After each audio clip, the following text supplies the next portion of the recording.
Alors, bienvenue à toutes et tous à ce webinaire dédié à l'économie sociale et solidaire. De quoi parle-t-on?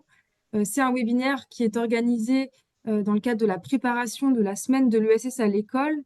C'est le deuxième webinaire de préparation puisque le premier avait lieu le 5 février et lui était dédié plutôt à la partie comment mener une action pendant la semaine de l'ESS à l'école avec des témoignages d'actrices de l'ESS qui étaient engagées les années passées et qui nous ont donc montré des manières de s'impliquer pendant la semaine.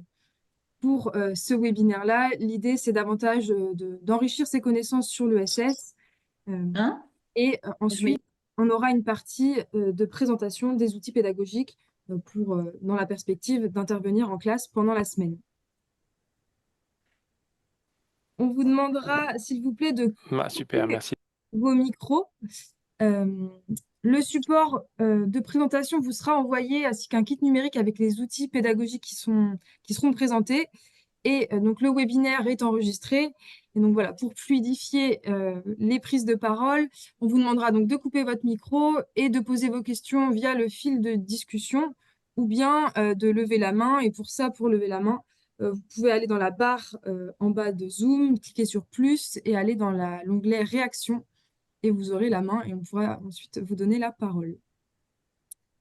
On aura donc pour ce webinaire l'intervention de Nadine Richer-Battesti, qui est maîtresse de conférence à l'Université d'Aix-Marseille, et donc Lucille Marceau, coordinatrice des programmes à l'ESPER. J'animerai ce webinaire à ses côtés.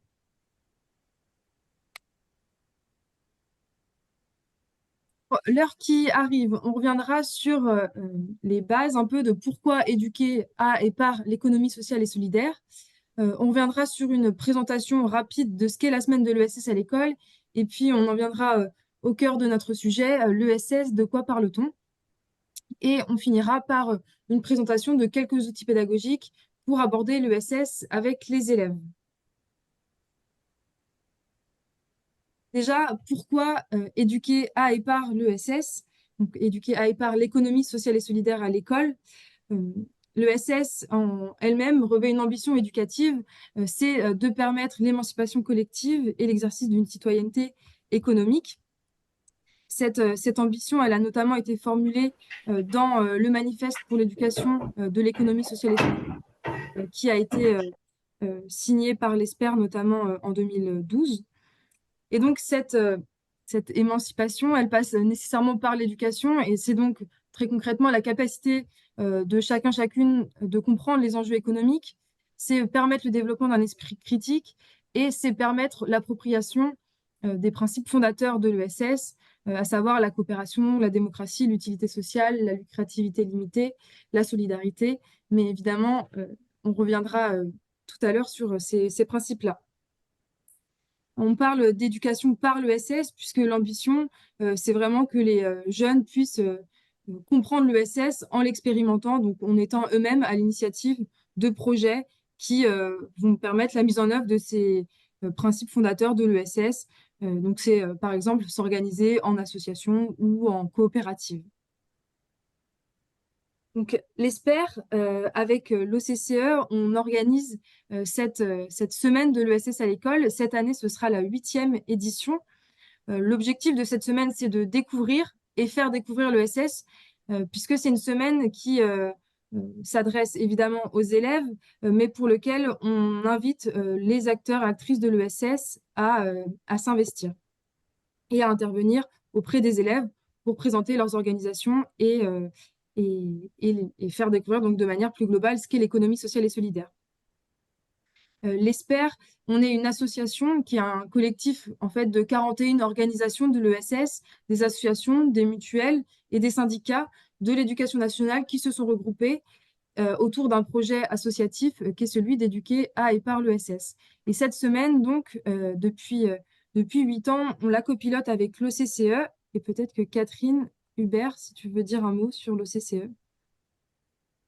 Oui, donc l'OCCE est copilote depuis 2013 de la semaine de l'ESS aux côtés de l'ESPER, mais elle est engagée depuis ses origines dans l'ESS puisque les coopératives scolaires sont le support de projets collectifs, d'utilité sociale et à visée émancipatrice. C'est le cœur du travail des 102 animateurs sur le territoire que de former à l'ESS et de former les enseignants avec leurs élèves à regarder leur coopérative scolaire comme un levier citoyen, un levier qui permet de de donner aux élèves une autre vision de la société, de la consommation et de contribuer finalement à la vie politique en étant acteurs de leur coopérative scolaire.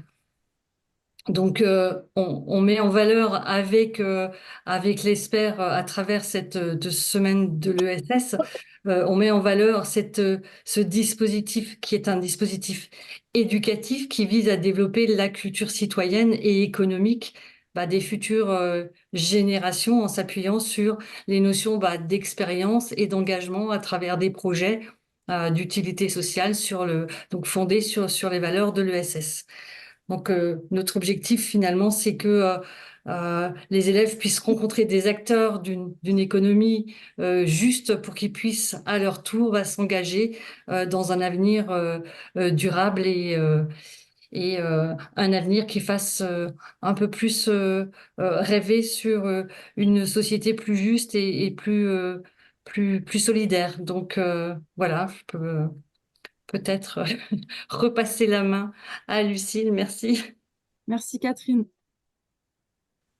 Pour participer à cette semaine, il y a donc différentes manières. On s'adresse donc à la fois aux équipes éducatives et aux élèves. On vous propose donc de valoriser des projets ESS que vous menez tout au long de l'année. Ces projets, ça peut être des projets portés par les maisons des lycéens lycéennes, ça peut être des projets portés dans le cadre d'associations ou de junior associations créées dans les établissements scolaires.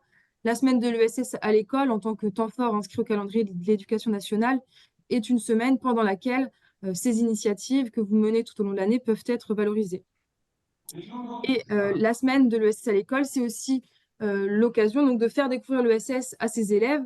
Et pour ça, ça peut être, comme on le disait juste à l'instant, en montant une action sociale et solidaire plutôt ponctuelle, une collecte alimentaire, une disco soupe, une trocante, par exemple, ou en rencontrant des acteurs et des actrices de l'ESS qui pourront intervenir en classe ou que vous pourriez aller rencontrer lors de visites. Mais ça peut aussi être en organisant des ateliers autour de l'ESS, comme des ciné-débats, on reviendra à ce sujet à la fin, ou des expositions. Pour les acteurs, actrices de l'ESS, participer à la semaine, vous pouvez le faire en ouvrant les portes de votre organisation pour accueillir une classe et leur faire visiter votre association, coopérative, mutuelle, mais vous pouvez aussi aller à la rencontre des élèves en intervenant en classe et en animant un temps avec les élèves et leurs enseignants. Vous pouvez évidemment aller jusqu'à organiser avec les élèves une action solidaire.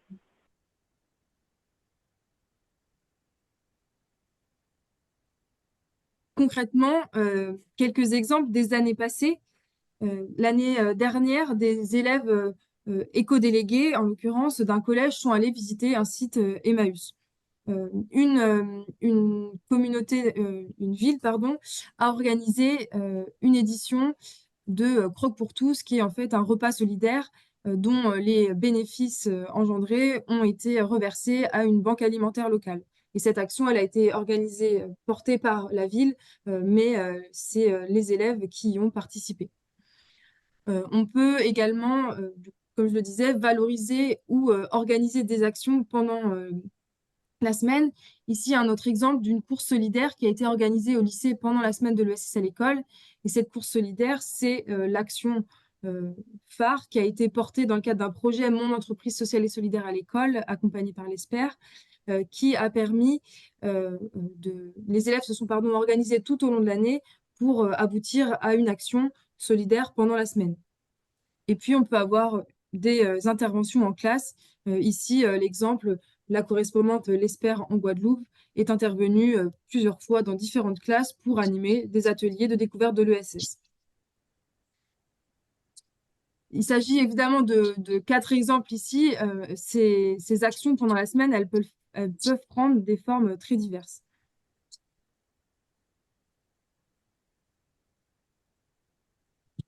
pour vous inscrire, si vous n'êtes pas encore inscrit, vous pouvez vous rendre sur le site de la semaine, vous remplir le formulaire d'inscription et une fois que vous l'aurez fait, nous, on reprendra contact avec vous pour voir les besoins d'accompagnement et de mise en relation avec un établissement scolaire ou avec un acteur-actrice de l'ESS. Mais cette mise en relation, elle se fera évidemment en fonction avant tout des inscriptions enseignantes reçues. Donc il se peut qu'en tant qu'acteur-actrice de l'ESS, votre inscription n'aboutisse pas à une action pendant la semaine. Mais évidemment, on mettra tout en œuvre pour que ce soit le cas. Et si vous avez déjà des actions prévues et pour lesquelles on ne serait pas encore au courant, merci de nous envoyer tous toutes les informations pour qu'on puisse justement la valoriser, votre action, sur le site internet de la semaine de l'ESS à l'école, mais également sur le compte Twitter dédié. Et donc, sans plus tarder, je vais laisser la main à Nadine Richesse-Battesti, qui nous fait l'honneur de sa présence ce soir. Elle est enseignante-chercheur en sciences économiques à Aix-Marseille Université, également co-directrice du master de gestion des ressources humaines, mention ESS, dans cette même université. Nadine Richesse-Battesti a également participé en cette fin d'année 2023 à la rédaction de l'Atlas commenté de l'ESS, qui dresse un panorama de l'ESS et également ses enjeux et perspectives de développement. Elle a notamment travaillé sur les enjeux de gouvernance dans l'ESS. Elle a également mené des comparaisons internationales et a travaillé sur la mesure justement de l'ESS. Et donc, Nadine, pour débuter, pouvez-vous du coup nous expliquer ce qu'est l'ESS aujourd'hui en 2024? Merci beaucoup, Lucille, pour cette invitation. Merci à tous et toutes de prendre ce temps-là pour à la fois m'écouter et discuter. Je suis très heureuse de participer à ce temps. Et donc, peut-être rentrons tout de suite dans le vif du sujet. Donc, de quoi parle-t-on quand on parle de l'ESS? En fait, on se rend compte encore aujourd'hui que même si c'est un concept qui existe de longue date et qui couvre des réalités sur lesquelles on va revenir, en fait, ça reste méconnu. Et quand on demande ce qu'est l'économie sociale et solidaire, souvent on dit oh, bah, c'est le social, oh, ben, c'est la solidarité, mais on dit rarement la définition donnée par notamment la loi Hamon de 2014, qui en France définit ce qu'on appelle aujourd'hui l'économie sociale et solidaire. Et cette loi, donc, qui est la loi de 2014, donc il y a 10 ans cette année, le définit l'ESS comme étant un mode d'entreprendre et de développement économique. Donc, c'est bien l'idée que ce sont des organisations qui visent à produire des biens et des services pour répondre à des besoins sur un territoire donné, que ce territoire soit national ou plus local. Donc, en fait, la loi commence par caractériser les organisations qui fondent cette économie sociale et solidaire, et puis ensuite définissent les spécificités de ces organisations.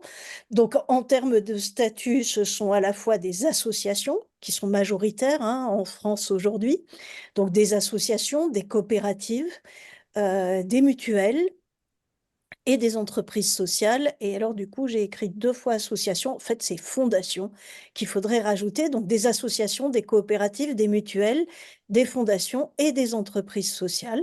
Donc, qui sont les 5 catégories d'organisations que l'on retrouve au sein de l'ESS.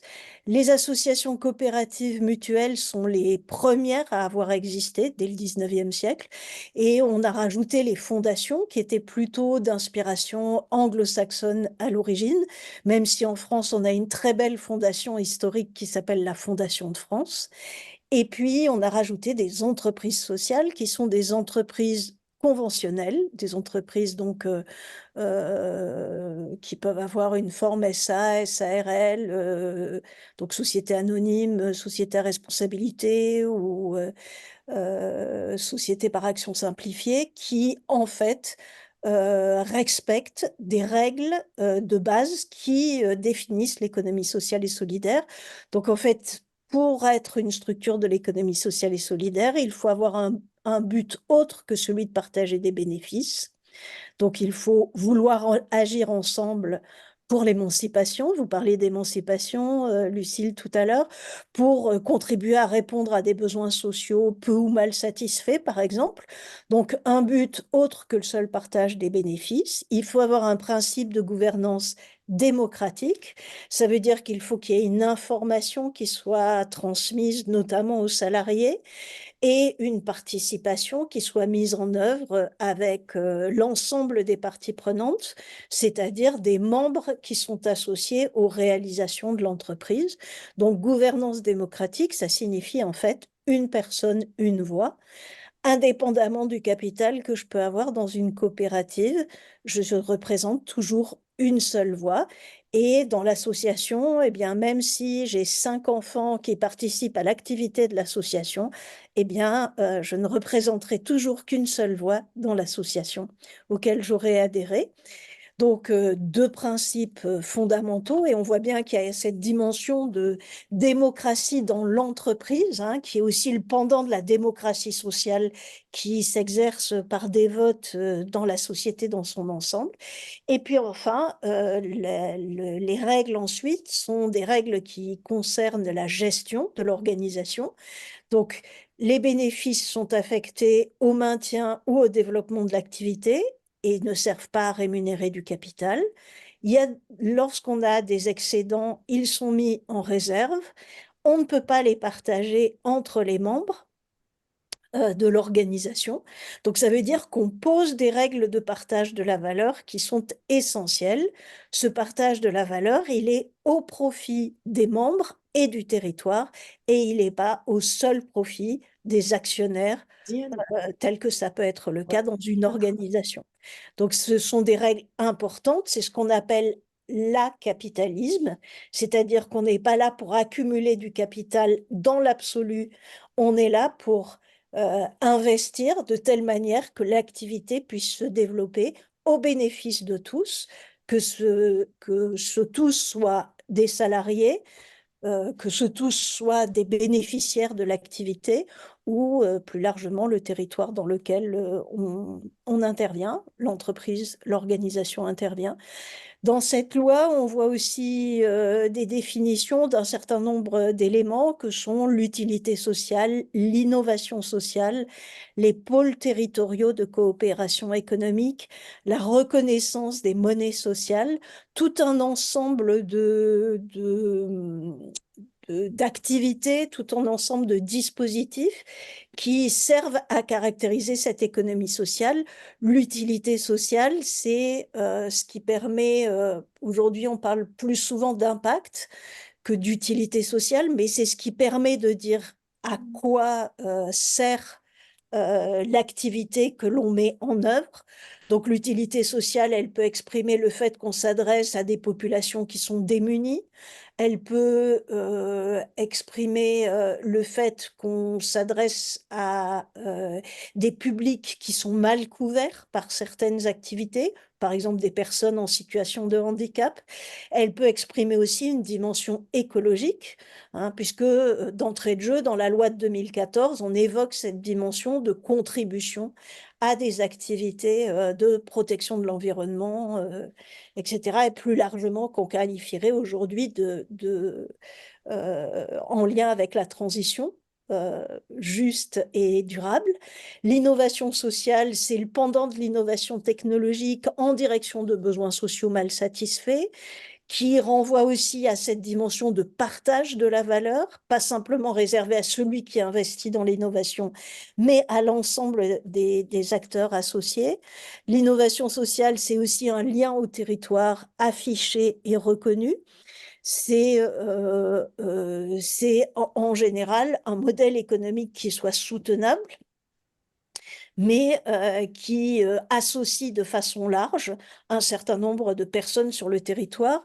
Donc, cette innovation sociale peut être soutenue par un FISO, un fonds d'innovation sociale, par des politiques régionales. Elle peut se déployer dans le cadre d'incubateurs d'innovation sociale. Et puis, on a donc des pôles territoriaux de coopération économique qui ont émergé avant la loi, mais qui sont des espaces dans lesquels, soit sur un secteur d'activité, soit sur un territoire donné, des acteurs décident de collaborer, donc de coopérer pour réaliser en commun des initiatives sur le territoire et contribuer au développement du territoire. Par exemple, dans le territoire dont je suis originaire, donc le sud de la France, eh bien, il y a un PTCE qui concerne les ocres, donc qui s'inscrit dans la valorisation des ocres du Luberon, donc qui travaille à la fois sur la couleur, la dimension artistique, mais aussi des éléments autour de la chimie, et qui a pour objectif de contribuer au développement du territoire et à la valorisation de ces ocres sur le territoire.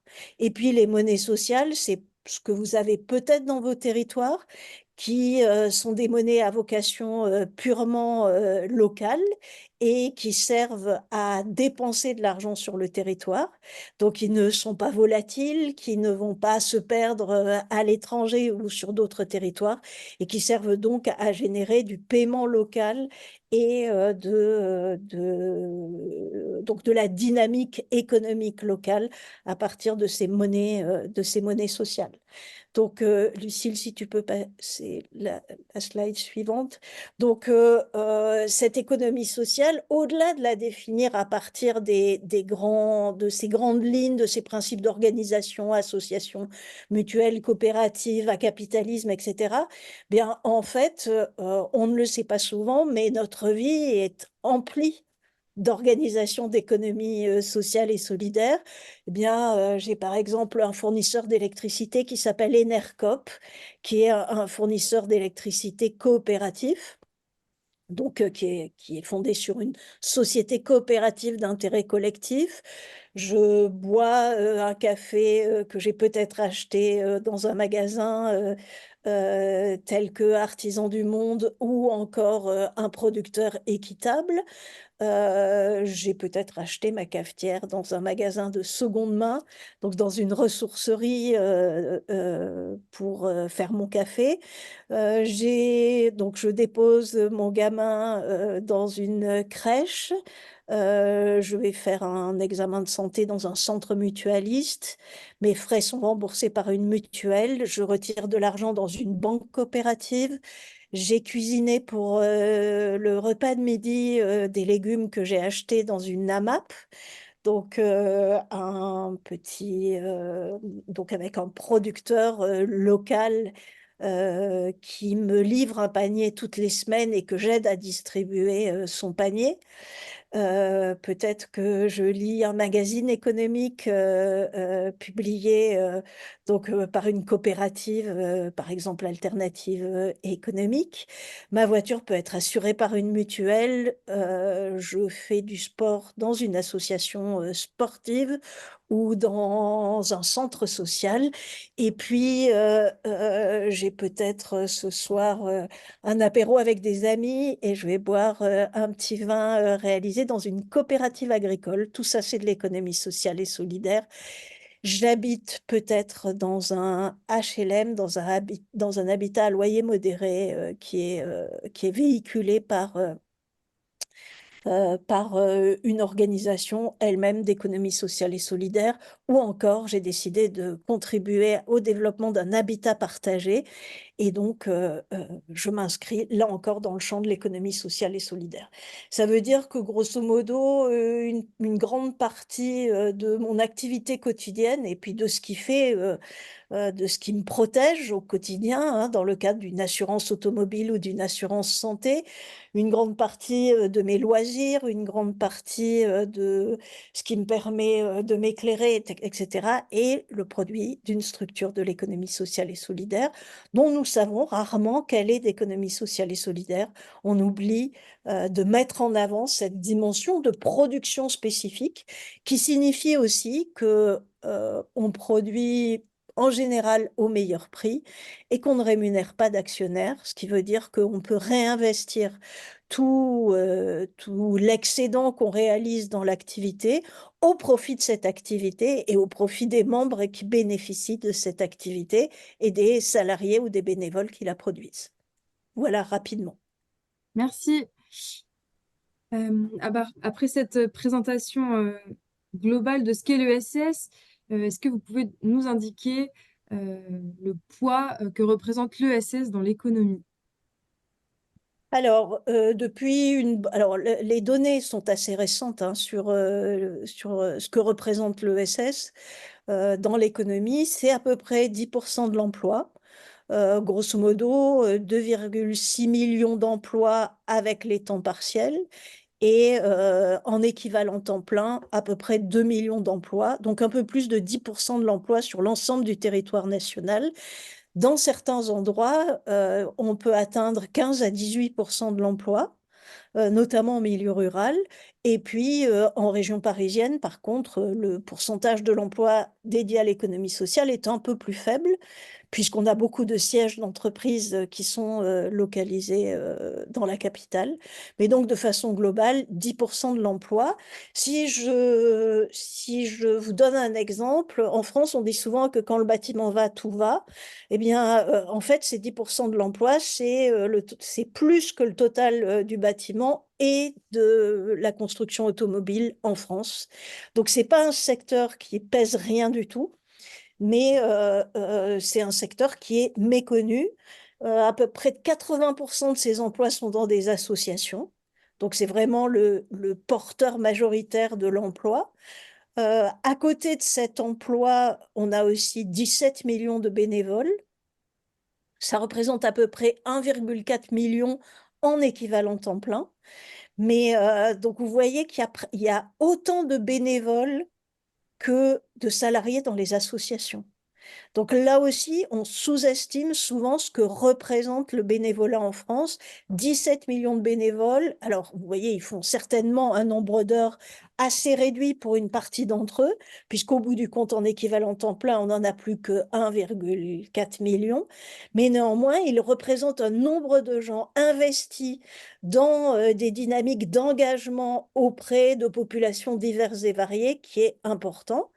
Vous voyez qu'on évalue assez mal la contribution au PIB des activités de l'économie sociale et solidaire, donc qui représente environ 6 à 7% du PIB. Vous voyez que c'est beaucoup moins que l'emploi. Et ça s'explique largement par plusieurs raisons.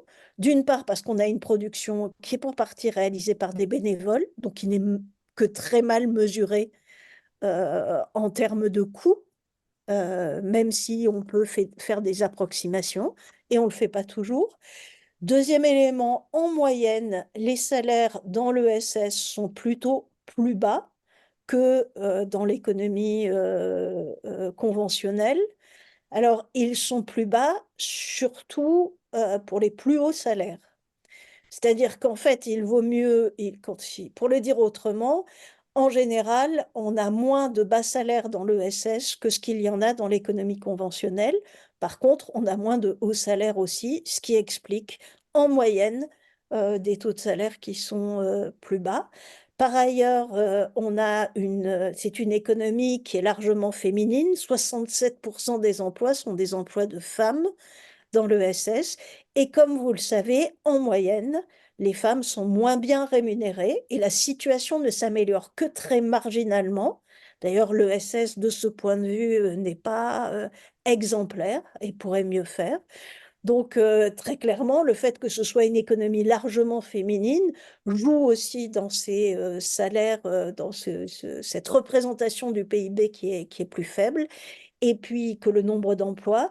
Et enfin, une partie significative de l'ESS est constituée de ce que j'appelle une économie du care ou du prendre soin, c'est-à-dire que dans les associations, hein, qui représentent 70% du total des emplois de l'ESS, bien dans ces associations, il y en a près de 50% de ces emplois qui sont dédiés aux métiers du social, de l'action sociale, du médico-social, donc tout ce qui concerne la prise en charge des jeunes enfants, des personnes âgées, du handicap, etc. Et pour lequel, vous le savez tout aussi bien que moi, ces métiers sont en général moins bien rémunérés que les métiers de la banque ou que les métiers de l'assurance. Donc, même si on a une présence dans l'ensemble des secteurs d'activité économique, de fait, on va les retrouver dans le BTP, on va les retrouver dans l'agriculture, on va les retrouver dans le tertiaire, etc. Mais même si on a une présence dans l'ensemble des secteurs d'activité économique, le secteur social est un secteur qui est relativement important. Du point de vue des différentes composantes entrepreneuriales, en fait, donc les associations sont majoritaires, enfin elles représentent les 2 tiers des organisations. Vous voyez qu'elles sont suivies par les coopératives qui représentent à peu près 12% du total des emplois dans l'ESS, puis elles sont suivies par les mutuelles, à peu près 5%, et puis par les fondations, à peu près 4%. Donc l'essentiel des emplois est bien dans les associations, suivi ensuite de façon assez éloignée des coopératives, puis des fondations, des mutuelles et enfin des fondations. Les fondations sont en développement rapide du point de vue de l'emploi, même si leurs mesures restent compliquées pour des raisons statistiques. En fait, on a par exemple on a des fondations qui sont distributrices d'argent, comme la Fondation de France, mais on a aussi des fondations qui sont employeuses. Par exemple, à Marseille, un des grands hôpitaux marseillais est une fondation d'origine catholique. Donc, en fait, elle a un nombre extrêmement important d'emplois liés au secteur du médical, infirmières, médecins, etc. Et donc, va augmenter de façon importante la taille des emplois dans les fondations. Donc, voilà rapidement pour le poids et la diversité de l'ESS. Merci Nadine. Il y a une question sur la progression de l'ESS depuis 2014. Est-ce que, est-ce que, est-ce que ça a progressé? Est-ce qu'il y a eu un impact de cette loi 2014? Et en particulier, il y avait une question sur les entreprises sociales, ce poids-là. euh, est-ce que vous avez les chiffres des entreprises sociales aussi? Alors, les chiffres de l'entreprise sociale, les données sur l'entreprise sociale sont pas très bonnes. Donc, en fait, on a du mal à les distinguer statistiquement parlant. Et donc, encore aujourd'hui, l'appareil statistique les évalue très, très mal. Si elles ont un label ESUS, donc entreprise solidaire d'utilité sociale, alors on peut les répertorier à partir de ce label ESUS. Mais toutes n'ont pas un label ESUS. Et donc, ça veut dire qu'effectivement, elles ne sont pas forcément facilement repérables puisque ce sont des sociétés classiques qui ne sont pas identifiées en tant que telles. Donc, soit elles se déclarent, mais toutes ne se déclarent pas. Donc, on a une mauvaise évaluation. Est-ce que depuis la loi de 2014, contrairement à ce que Benoît Hamon espérait, ou escomptait, qui était l'idée que ça allait donner un coup d'accélérateur sur les entreprises sociales ou sur l'ensemble de l'économie sociale et solidaire, on a une relative stagnation du nombre d'emplois dans l'économie sociale et solidaire qui tourne autour de 10% depuis 10 ans. Je vous rappelle néanmoins que on a été confronté, comme toutes les entreprises, mais qu'on a été confronté à la crise du Covid, qui a aussi donné un coup d'arrêt assez fort au développement de l'économie sociale. Sur cette période-là, on a eu une très forte activité bénévole d'une partie des opérateurs, notamment dans le champ du social, mais ensuite, une partie des structures ont rencontré des difficultés importantes en dépit des prêts d'État pour continuer leur activité. Ok. Donc une relative stabilité dans le temps. Ok. Je vois Monsieur Marion qui avait posé la question. Vous levez la main, peut-être vous vouliez clarifier. je vous invite à prendre la parole maintenant. Peut-être on peut prendre juste cette question et puis on continuera sur l'histoire. Yes, merci. Vous m'entendez? Oui, Super. Moi, je suis Eric, je suis un des ambassadeurs de l'ESS dont parlait Coraline. Je travaille pour le département de Meurthe-et-Moselle. Et en fait, c'était juste une remarque. Depuis 10 ans, effectivement, on présente peu ou prou les mêmes chiffres, associations, mutuelles, fondations coopératives. Et si on veut que passer un cap, changer l'échelle, ben, un des enjeux, c'est justement de mieux identifier les fameuses entreprises sociales ou entreprises commerciales de l'ESS qui, j'ai l'impression, montrent. Il y en a de plus en plus, mais voilà, c'est un enjeu d'identification pour pouvoir montrer que c'est au-delà, pour faire beaucoup d'interventions auprès d'entrepreneurs notamment. Il y a des fois des a priori qui consistent à dire, bah oui, mais c'est des fondations, des associations, c'est pas les entreprises. Eh bien si, c'est des entreprises de plus en plus sous forme coopérative ou simplement engagées. Et voilà, c'est vraiment un enjeu, ça va au-delà de, voilà, de ce webinaire, mais c'était ça que je voulais préciser. Il y a quelque chose qui est à mieux mettre en valeur, c'est du lobbying auprès de l'INSEE, c'est voilà, c'est pour montrer qu'il y a une évolution, enfin moi c'est ce que je perçois, qui va au-delà des simples 10% sur lesquels on communique depuis longtemps, et c'est super, c'est une bonne base. Mais, voilà. Oui, oui, je partage tout à fait. Merci de votre remarque. Je partage votre point de vue sur les enjeux de mieux comptabiliser les entreprises sociales. Mais après, ça pose une question de qu'est-ce qu'on appelle une entreprise sociale. Est-ce que si on prend le vocable européen, toute organisation de l'ESS est une entreprise sociale. Donc, ce qu'ils appellent même social business, même si nous n'en avons pas la même interprétation en France. Donc, toute organisation de l'économie sociale produit des biens et des services. De ce point de vue, c'est une entreprise au sens de son activité et elle est rattachée à un secteur d'activité de l'INSEE. Après, la question, c'est les entreprises sociales introduites par Benoît Hamon sont des entreprises privées qui acceptent, donc des entreprises conventionnelles, qui acceptent d'avoir une lucrativité limitée, donc de respecter les règles de l'ESS. Et c'est là où ça devient plus compliqué, parce que si on peut observer leur lucrativité et le caractère limité de leur lucrativité, notamment à travers des données fiscales, il est beaucoup plus difficile d'avoir des informations sur leur spécificité démocratique et sur leur caractère démocratique, qui là, par contre, suppose, pour être connu, d'avoir des enquêtes fines à l'interne. Vous me direz que c'est pas parce qu'une association affirme qu'elle est démocratique qu'elle l'est pour autant. Mais la caractéristique d'une entreprise sociale au sens de Benoît Hamon, de la loi de Benoît Hamon, c'est que l'entreprise de type SA, SARL, etc., adopte des règles finalement renvoyant à sa dimension d'acapitalisme et de démocratie.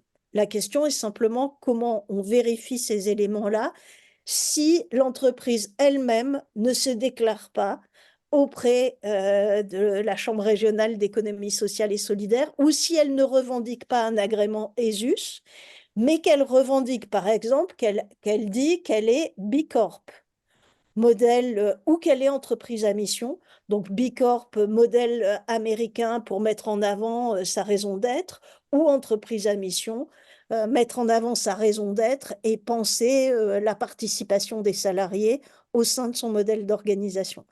Et là, du coup, les choses deviennent plus compliquées.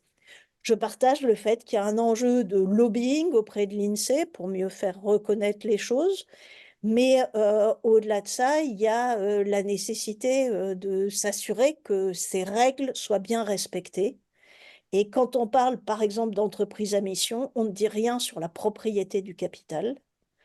On dit qu'il y a participation des salariés, mais on ne dit rien sur la propriété du capital. Or, une des règles fondamentales de l'ESS, c'est une propriété collective du capital quand le capital existe, c'est-à-dire notamment pour les coopératives. je vous propose qu'on continue sur l'histoire de l'ESS. Merci Lucille. Alors peut-être là aussi, pour resituer, l'ESS, alors évidemment, elle est reconnue par la loi de 2014, mais elle existe, elle émerge au préalable, bien entendu. Cette ESS, on en trouve des traces, Jean-François Drapry nous dirait, dès l'Antiquité, mais en général, on considère que l'économie sociale se développe en même temps que l'entreprise industrielle et qu'elle se développe pour répondre justement aux limites de l'entreprise industrielle. Donc les premières expériences, on les observe par exemple en Angleterre autour de ce qu'on a appelé les équitables pionniers de Rochdale. Donc on observe les premières associations, ce qui s'appelle à l'époque des associations ouvrières. Et en fait, c'est des producteurs de draps qui voient que leurs bénéfices sont en fait réduits par les intermédiaires de la vente et qui décident donc de s'organiser en coopérative pour vendre eux-mêmes leurs draps et mieux bénéficier des résultats de leur activité. Donc, c'est les premières formes coopératives qui émergent. Donc, on est en 1844.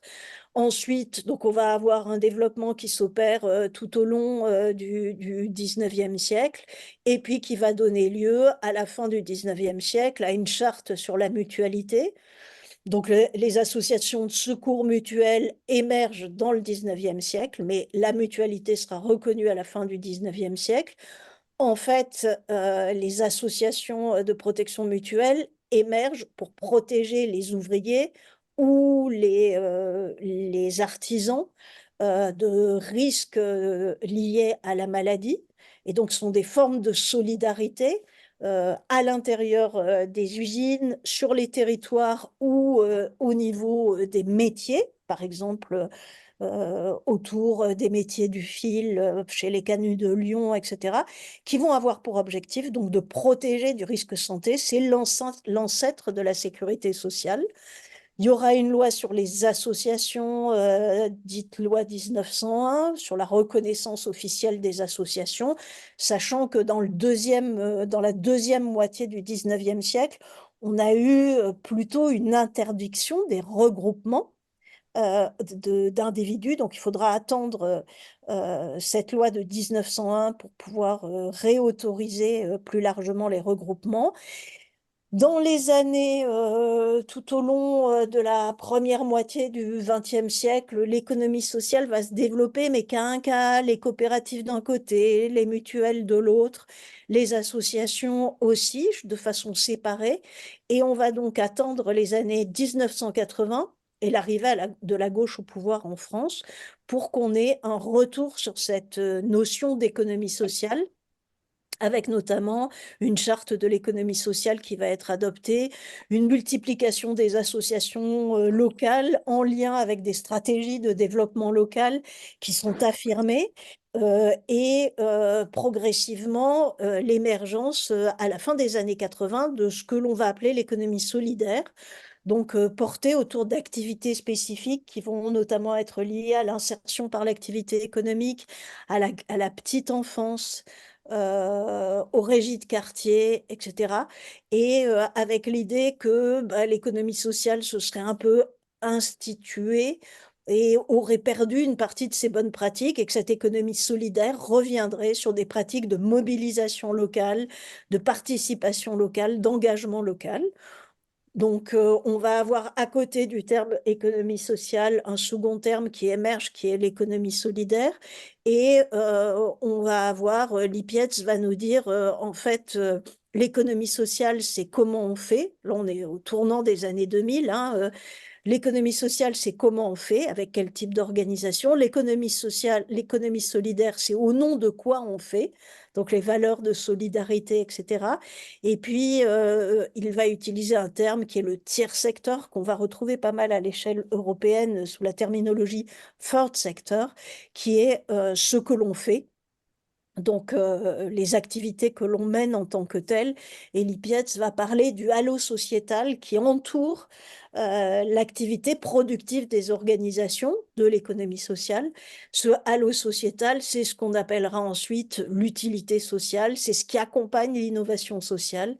mais en 2001, il appelle ça, dans son rapport, le halo sociétal. On a toute une série de conférences autour de l'économie sociale aussi qui vont se mettre en place dans ces années. Une partie de ces conférences vont être portées par des acteurs issus des mouvances écologiques. Vont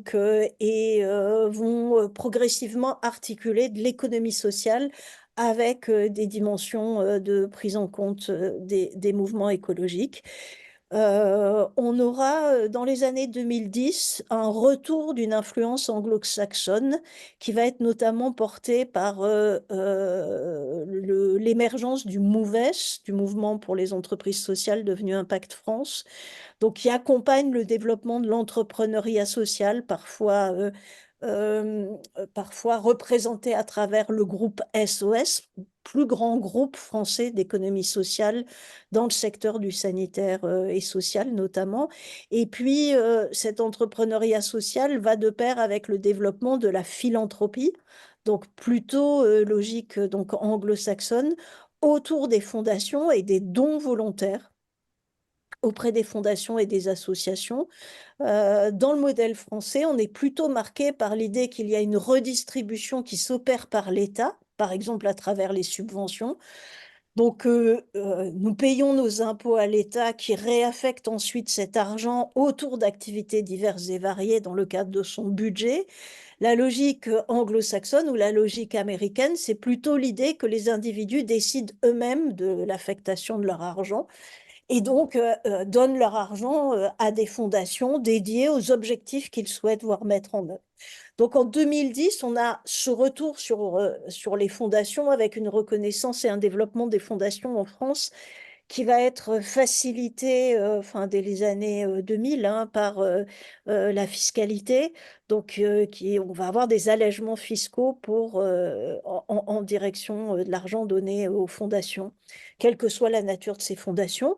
Puis on va avoir à nouveau une série de conférences sur l'ESS et puis on va avoir la loi Hamon de 2014 qui va essayer de faire cette articulation entre des dimensions un peu anglo-saxonnes issues de la philanthropie avec la reconnaissance des fondations, la reconnaissance des entreprises sociales, inspirées du social entrepreneurship qu'on retrouve aux États-Unis et en Angleterre, et puis de l'économie sociale historique telle qu'on la trouve au XIXe siècle, et de cette économie solidaire telle qu'elle a été formalisée, notamment par des auteurs comme Jean-Louis Laville ou Bernard M.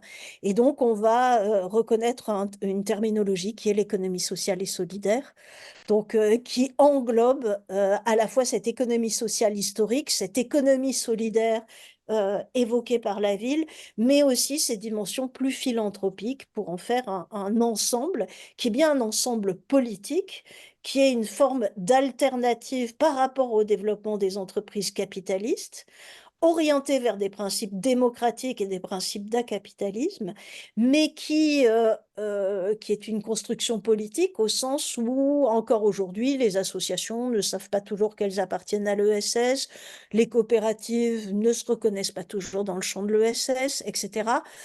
Les entreprises sociales y sont parfois, n'y sont pas à d'autres fois, etc.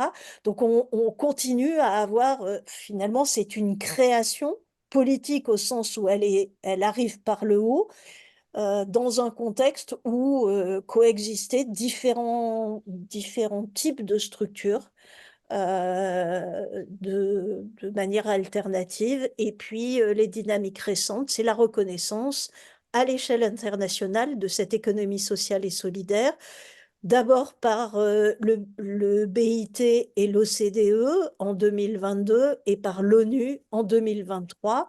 Jusqu'à maintenant, enfin jusqu'aux années 2022, l'OCDE s'intéressait à l'innovation sociale et à l'économie sociale, mais elle ne la reconnaissait pas en tant que telle. Le BIT s'intéressait aux coopératives, mais ne la reconnaissait pas en tant que telle. Et puis l'ONU ne la reconnaissait pas non plus.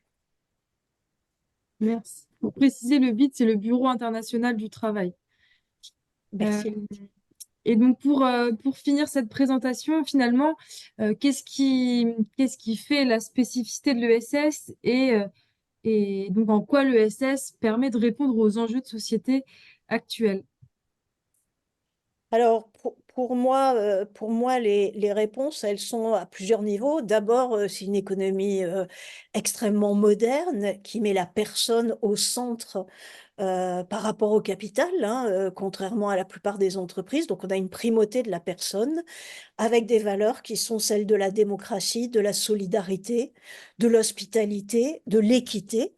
Donc, c'est vraiment les valeurs du vivre ensemble, les valeurs de la République, qui constituent à la fois des éléments historiques, mais des enjeux pour l'avenir qui restent extrêmement forts dans un contexte où on a à la fois des éléments de barbarie très fortes, de guerre, etc., donc, une dimension démocratique, d'intercoopération, de liberté d'adhésion, avec des valeurs qui sont mises en acte volontairement dans des organisations, qui animent des pratiques et qui accompagnent des apprentissages collectifs. Apprendre à prendre la parole dans une assemblée générale, c'est apprendre à prendre la parole plus largement dans son organisation ensuite. C'est ce qui permet quelque part de construire à la fois son engagement, mais aussi de construire son émancipation à l'intérieur d'une organisation. Donc on a vraiment des apprentissages qui se font au fil de l'eau par des dimensions de participation et qui renvoient à une volonté d'avoir une justice sociale développée et reconnue. Donc c'est un point extrêmement important dans un contexte à la fois d'inégalités croissantes, de tensions entre les pays, etc., et qui représente à la fois une ambition, mais aussi une mise en pratique quotidienne. Le deuxième élément, et c'est la slide suivante, c'est qu'on est vraiment au cœur des enjeux de la transition, en posant à la fois la question de la répartition des richesses, mais aussi des nécessaires innovations sociales en lien avec des usagers qui peuvent être défavorisés pour construire une émancipation qui n'est toujours pas acquise. L'émancipation pour les femmes reste encore aujourd'hui un enjeu, même dans un pays développé comme la France, et qui permettent de remettre la démocratie dans l'entreprise pour mettre en débat, décider ensemble, apprendre ensemble et faire communauté.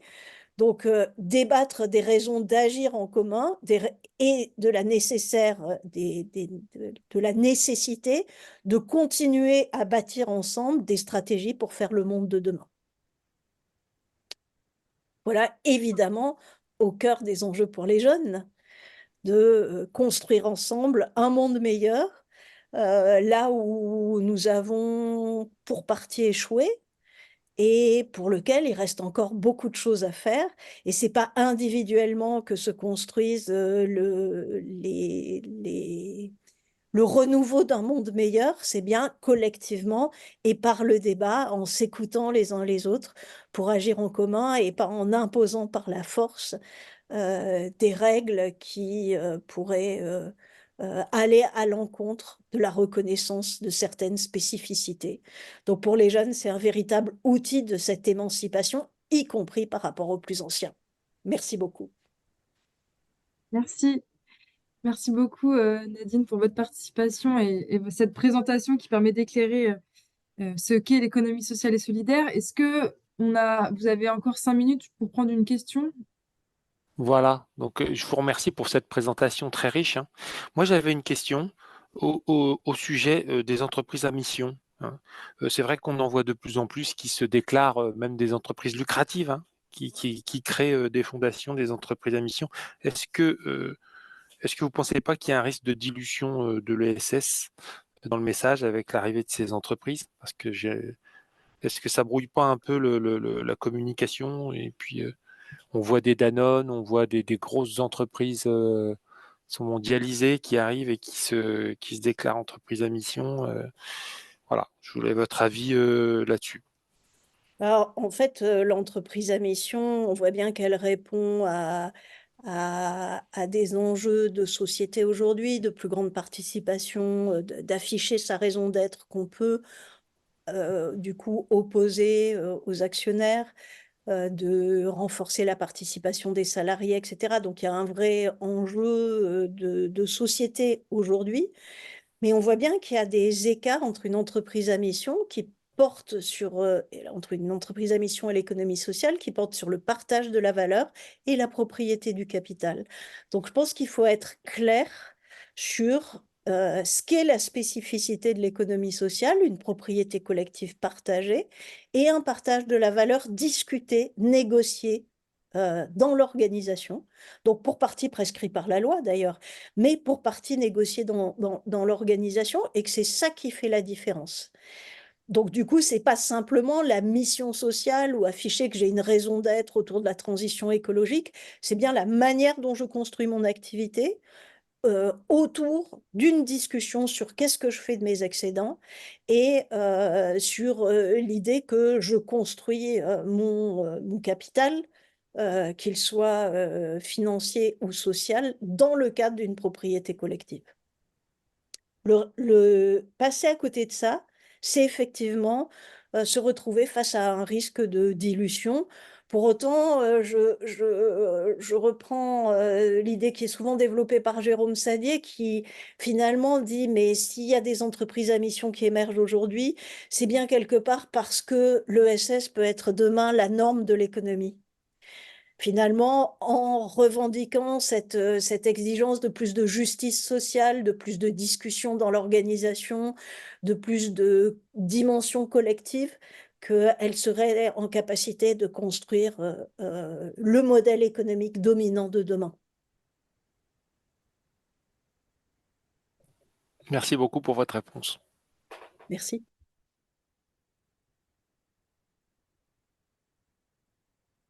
On t'entend pas, Lucie? Au micro, ouais. Merci. Je disais merci beaucoup pour cette présentation. Puisqu'on a pris un peu de retard, je vous propose qu'on passe à la suite et qu'on déborde de 10 minutes. Donc, merci beaucoup, Nadine. Et Merci beaucoup. Je suis désolée d'avoir été un peu longue du coup. Merci pas de souci. beaucoup Merci et bonne beaucoup. suite. Je vous laisse. Merci. Et donc, pour continuer, pour les personnes qui peuvent rester, je vais vous présenter quelques outils pédagogiques pour faire découvrir l'ESS. Si vous devez quitter le webinaire, le webinaire, donc comme je le disais au début, est enregistré et dans la semaine, on vous enverra le replay et le support de présentation. Hop. On a parmi les outils pédagogiques qu'on propose des fiches qui sont à destination des acteurs actrices de l'ESS qui souhaitent intervenir en classe. Et donc, on a une des fiches qui permet de préparer son intervention auprès d'élèves. Et cette fiche, c'est les principes de l'ESS pour ne pas en oublier, qui permet donc de revenir sur les principes fondateurs de l'ESS qu'on vient de voir avec Nadine, à savoir la gouvernance démocratique, la lucrativité limitée, l'utilité sociale, l'ancrage territorial. Et donc, en s'adressant à des élèves, il s'agit de montrer concrètement ce qui se cache derrière ces principes-là. Et donc, cette fiche, elle a pour vocation à vous indiquer qu'est-ce qu'il est intéressant de montrer pour faire comprendre en quoi la gouvernance est démocratique dans votre association coopérative mutuelle. Donc, c'est parler des instances, parler de la création de l'association, de l'assemblée générale, parler des formations qui sont mises en place pour permettre justement une gouvernance effective, parler du bénévolat et du principe de libre adhésion. Voilà.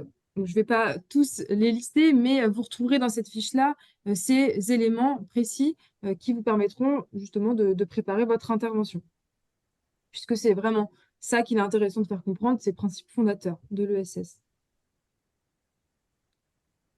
Et donc, vous avez donc cette fiche-là des principes de l'ESS pour ne pas en oublier, mais vous en avez également deux autres, pardon. L'une, j'interviens en classe, qui revient sur tout ce à quoi il faut penser pour intervenir en classe et comment préparer son intervention. Et une autre fiche qui est, elle, plutôt destinée à faire visiter sa structure. Donc, pareil, qui reprend tous les éléments auxquels penser, à la fois en termes de contenu, mais aussi en termes plus logistiques, pour faire visiter sa structure. Et donc, l'un des outils qui peut être intéressant d'animer auprès des élèves, c'est la junior coopérative, qui est un jeu de cartes papier qui est imprimable, qui est donc disponible sur le site de la semaine de l'ESS à l'école et qui sera dans le kit pédagogique qu'on vous enverra par mail. Cette junior coopérative, son objectif, c'est d'initier la méthodologie de projet en ESS, de découvrir les principes de l'ESS et de découvrir les organisations de l'ESS. Pour ça, on distribue aux élèves les étapes de la méthodologie de projet. Et le but, c'est qu'en petits groupes, les élèves remettent ces différentes étapes dans l'ordre. Donc ici, je vous les ai mis dans l'ordre, mais voilà, l'idée, c'est bien que les élèves puissent réfléchir, se questionner et ensuite avoir un temps de partage sur quel est le bon ordre de ces différentes étapes. Il y a évidemment un livret d'animation qui vous permet de retrouver tout ce que je vais vous dire là et qui vous guidera pendant l'animation. Donc ici, c'est bien, on part d'un contexte dans lequel on identifie un problème. Pour ce problème, on va y opposer un objectif de transformation et pour atteindre cet objectif, on va mettre en œuvre des moyens et on évaluera qu'on a bien atteint notre objectif. Une fois qu'on a proposé cette méthodologie, on distribue aux élèves par groupe, toujours, des différents scénarios qui vont raconter des créations d'organisations de l'ESS. Donc, on a l'association, la coopérative de consommateurs, la SCOP et la mutuelle. Et donc ici, voici un exemple d'un des scénarios qui est celui de création d'une association par des habitants dans un territoire isolé qui se sont créés en association pour permettre l'organisation d'activités sportives non compétitives. Donc ici, on identifie la structure qui est celle d'une association, ce qui permet avec les autres scénarios d'identifier des points communs entre ces différentes histoires. C'est donc à chaque fois des projets qui permettent de répondre à des besoins identifiés. C'est des projets qui se réalisent de manière collective et c'est des projets à lucrativité limitée. Donc ça permet d'aborder ces principes de l'ESS de manière assez pratique et ça permet aussi de questionner à chaque fois les élèves sur leur connaissance des associations, des coopératives, des mutuelles. Du coup, pour cette animation, c'est vraiment un outil à utiliser en introduction, en temps d'introduction de ce qu'est l'économie sociale et solidaire. Et ça permet vraiment de pouvoir découvrir cette méthodologie de projet, découvrir la gouvernance, la lucrativité limitée et l'utilité sociale aussi, donc les principes de l'ESS. Et du coup, pour aller plus loin avec cet outil, vous, en tant qu'acteur, actrice de l'ESS, si vous voulez l'utiliser, vous pourriez aussi envisager de créer vous-même, en fait, le scénario de la création de votre organisation. Et donc, c'est une manière pour vous de pouvoir faire découvrir votre organisation d'une manière un peu plus ludique. Cet outil-là, il peut aussi être réutilisé, et nous, c'est ce qu'on fait auprès des élèves, où en fait, finalement, le contexte, ça va être leur établissement scolaire, et donc les problèmes, ils vont devoir les identifier et finalement imaginer un projet à mettre en place eux-mêmes. Donc voilà, il y a différentes manières d'aller plus loin avec cet outil. Un autre support pédagogique qui peut être utilisé en séance de découverte de l'ESS avec des élèves, c'est les idées reçues sur l'ESS, qui est pareil, un jeu de cartes qui permet de revenir sur des idées reçues sur l'ESS, ou du moins des affirmations qu'on va chercher à mettre en débat avec les élèves. Pour ça, ce qu'on propose, c'est une animation en débat mouvant avec ces cartes-là. Donc, le débat mouvant, le principe, c'est d'affirmer une phrase. Ici, par exemple, l'ESS compte peu dans l'économie et de proposer aux élèves en fonction s'ils sont d'accord ou pas d'accord, de se situer dans l'espace. Donc, d'un côté, on aura d'accord, d'un autre côté, pas d'accord. On demande aux élèves de construire leurs arguments en petits groupes et après d'échanger. Le but étant, évidemment, dans un débat mouvant, de changer d'avis, de se laisser convaincre par les autres et ainsi d'avoir un dialogue et de pouvoir aussi, en tant qu'animateur, animatrice, apporter des connaissances supplémentaires que les élèves pourraient ne pas avoir. Donc ce débat mouvant, c'est pareil, c'est un jeu de cartes qui s'appelle Les idées reçues, que vous pouvez télécharger et que vous pouvez imprimer, mais c'est aussi, voilà, vous n'êtes pas forcément obligé d'imprimer cet outil-là pour vous en servir. Vous pouvez simplement préparer recopier les idées reçues et mener ce débat. Pareil, pour aller plus loin avec cet outil, vous pouvez adapter certaines affirmations à votre organisation ou au territoire. Cette année, il y a une nouveauté, c'est la filmographie sur l'ESS qui a été proposée par l'association Autour du 1er mai, qui est une sélection donc, de films qui permettent d'aborder l'ESS d'une autre manière, donc par le biais de vidéos et de films documentaires. Et donc, parmi cette sélection, vous avez des films qui sont diffusables gratuitement, d'autres pour lesquels il y a besoin d'un accord, voire qu'il y a besoin de payer. Mais la majorité sont accessibles de manière gratuite. Et donc, ça peut aussi être voilà, une manière intéressante d'aborder l'ESS et après d'organiser justement un temps de débat. Et donc, peut-être que parmi les listes, la liste qui est proposée, certains pourraient faire écho aux actions que vous menez dans votre organisation ou avec vos élèves. Pareil, cette fiche est disponible sur le site de la semaine de l'ESS à l'école. Finalement, ces différents outils que je viens de vous présenter, on les regroupe dans une trame d'intervention que vous pourriez réutiliser si vous le souhaitez, avec une introduction vidéo sur une petite vidéo de 3 minutes. Ensuite, utiliser la Junior Coopérative pour faire découvrir les structures et la méthodologie de projet. Ensuite, il y a un autre outil pédagogique qui est le quiz coloré, qui lui permet de revenir sur des connaissances de l'ESS et les élèves en fait votent avec des papiers de couleur, ce qui permet d'avoir de l'interactivité et c'est assez facile à organiser. Et donc un débat mouvant sur les idées reçues et puis on peut clôturer la séance de mots avec un nuage de mots en demandant aux élèves ce qu'ils ont retenu de la séance, ce qui permet de voir un peu le niveau de compréhension des élèves.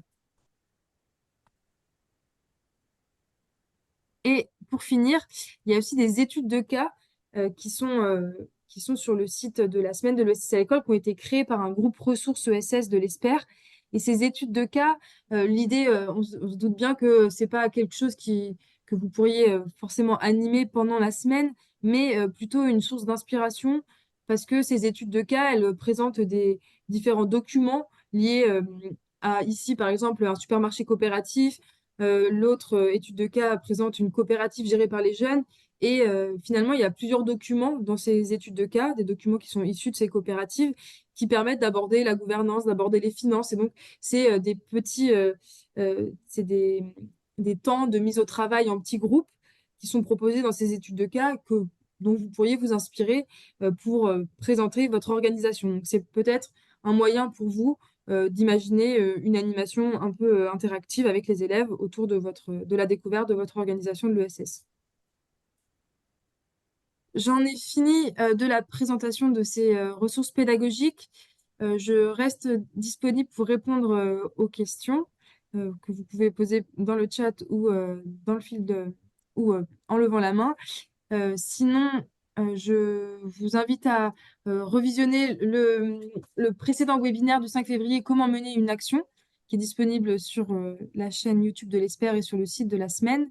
Et puis, je vous rappelle aussi que les inscriptions pour la semaine de l'ESS à l'école sont toujours ouvertes et que vous pouvez évidemment vous inscrire.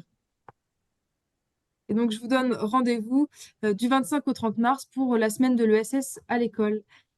Merci à toutes et tous pour votre écoute. N'hésitez pas si vous avez des questions. En tout cas, je reste disponible pour y répondre. Merci. Et s'il n'y a pas de questions, je vous souhaite une bonne soirée. Merci et à bientôt à tous. Merci. Au revoir. Au revoir, merci. Merci beaucoup. Bonne soirée. Au revoir. Bonne soirée. Au revoir.